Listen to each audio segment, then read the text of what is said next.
تو پھر تو جو جوڈیشری ہے وہ تابع ہو گئی نا.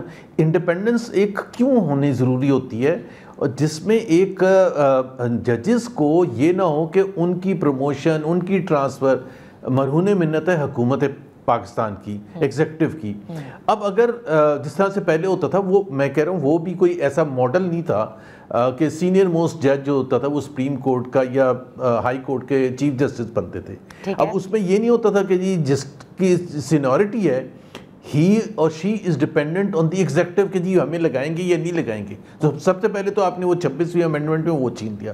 اب آپ نے کانسٹیٹیوشنل کورٹ قائم کر کے آپ نے وہ بھی حق چھین لیا جو تھوڑا بہت ایک فساد تھا کہ جی وہ ایک سپریم جوڈیشل کونسل ڈیسائیڈ کرے گی. اس میں بھی جو میجورٹی تھی وہ حکومت کے نمائندوں کی تھی جو بھی ججز لگاتے تھے. سو اب تو بالکل ہی ختم ہو گیا نا. The concept of independence of judiciary is finished.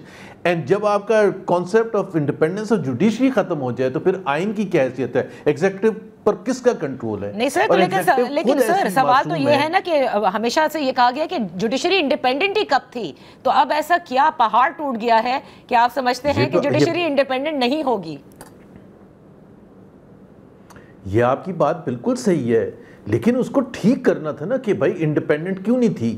کہ جس طرح پناما کا فیصلہ آیا تھا, تو پناما کا فیصلہ آیا تھا اس وقت کی اسٹیبلشمنٹ کے دباؤ میں آیا تھا, یا اس سے پہلے آپ چلے جائیں 2000 بڑے بڑے فیصلے جتنے بھی ہیں اسٹیبلشمنٹ کی اس میں پریشر تھا اور اس پریشر کی وجہ سے فیصلے آئے تھے. اس کو ٹھیک کرنے کی ضرورت تھی نا.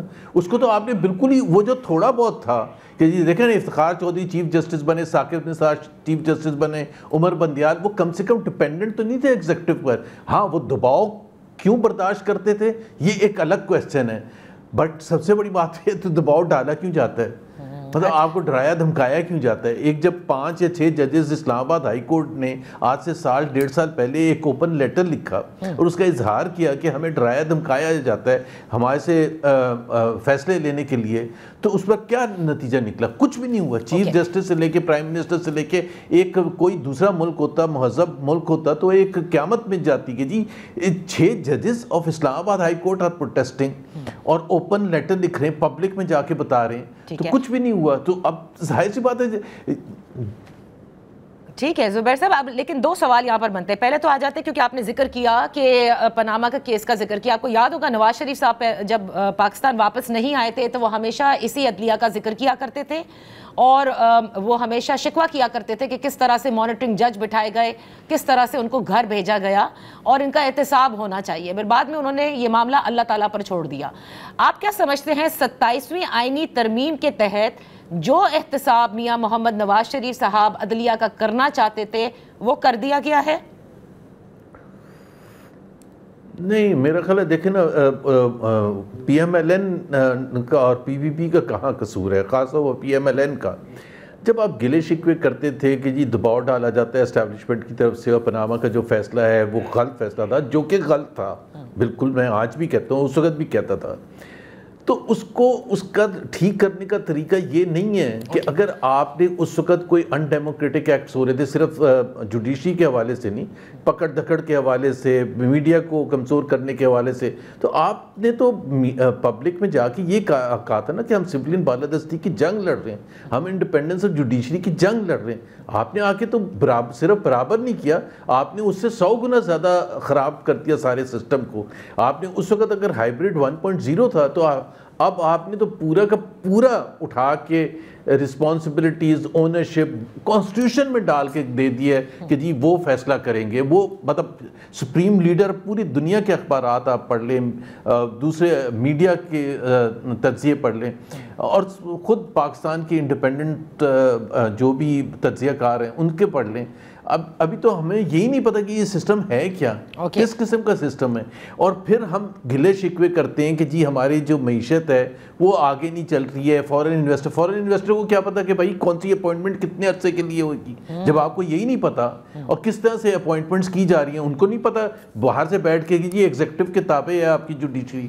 اچھا, تو اب مجھے یہ بتائیے گا زبیر صاحب کہ کیونکہ آپ نے آغاز کیا تھا تحریک تحفظ آئین پاکستان کی میٹنگ ہوئی اور جو کہ غور کیا جا رہا ہے ممکنہ تحریک پہ، لیکن اس میں دو جماعتیں جو کہ بالکل اتفاق نہیں کرتی 27ویں ترمیم سے، ایک مولانا فضل الرحمان صاحب کی جماعت اور دوسرا جماعت اسلامی، کیا وہ بھی آن بورڈ آنے کو تیار ہے؟ اور کیا کوئی تحریک سوچی جا رہی ہے؟ کیونکہ 2 استعفے بھی جج صاحبان کے آ گئے، لیکن وہ جو افتخار چودھری صاحب کے زمانے میں دیکھا گیا تھا کہ ایک لائرز موومنٹ ہوئی، وہ تو نہیں لگتا کہ ہوگی، نہ 26ویں کے بعد ہوئی تو 27ویں کے بعد کیوں ہوگی؟ بالکل، اس میں 2 چیزوں کا فرق ہے. بالکل آپ صحیح کہہ رہی ہیں کہ وہ جس قسم کی لائرز موومنٹ چلی تھی، یا جو ایکسپیکٹ لاسٹ ٹائم بھی جب 26ویں امینڈمنٹ کے بعد کوشش کی گئی تھی. دیکھیں یہ جو حکومت ہے نا، اس نے شروع دن سے ایک چیز واضح کر دی تھی، اور یہ ڈفرنس میں بالکل واضح کر دوں. جب لائرز موومنٹ چل رہی تھی، آپ نے بھی فالو کی ہوئے گی، تو پورا جو اتنا عرصہ وہ چلی تھی، افتخار چودھری صاحب، اعتزاز احسن، وہ سارے لیڈ کر رہے تھے، منیر ملک وغیرہ، اور پورے پاکستان میں جا رہے تھے. گملہ نہیں ٹوٹا تھا، ایک دفعہ بھی ان کو روکنے کی کوشش نہیں کی تھی سوائے کراچی کے، اور اس میں 60 بندہ کوئی مر گیا تھا.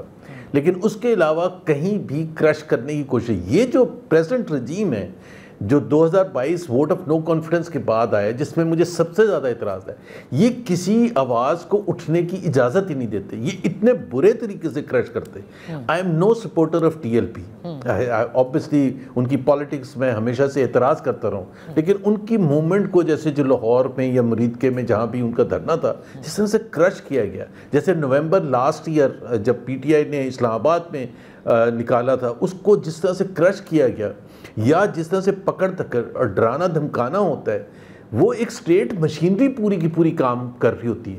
وہ بیہائنڈ دا سینز بھی کر رہی ہوتی ہے، اور سٹریٹس میں ہمیں نظر بھی آ رہی ہوتی ہے. سو ایک ظاہر سی بات ہے، وہ جب 2007 کی موومنٹ چل رہی تھی، ان میں کوئی لائر کو کسی ڈر خوف نہیں تھا. جب وہ لاہور جا رہے تھے، جیلم جا رہے تھے، پشاور جا رہے تھے، یا جہاں بھی اب ڈر خوف کی وجہ سے لائرز بھی نہیں نکل رہے. بہت مشکل حالات نہیں. ایک تو ڈر خوف، ایک تو بہت بڑا فرق ہے ڈر خوف کی وجہ سے، جس طرح سے بروٹلی سپریس کیا جاتا ہے، فیملیز کو ڈرایا دھمکایا جاتا ہے. یہ میں بالکل آن ایئر آپ کو بتا رہا ہوں، and I am a witness to that, کہ اس طرح سے برے طریقے سے ڈرایا دھمکایا جاتا ہے.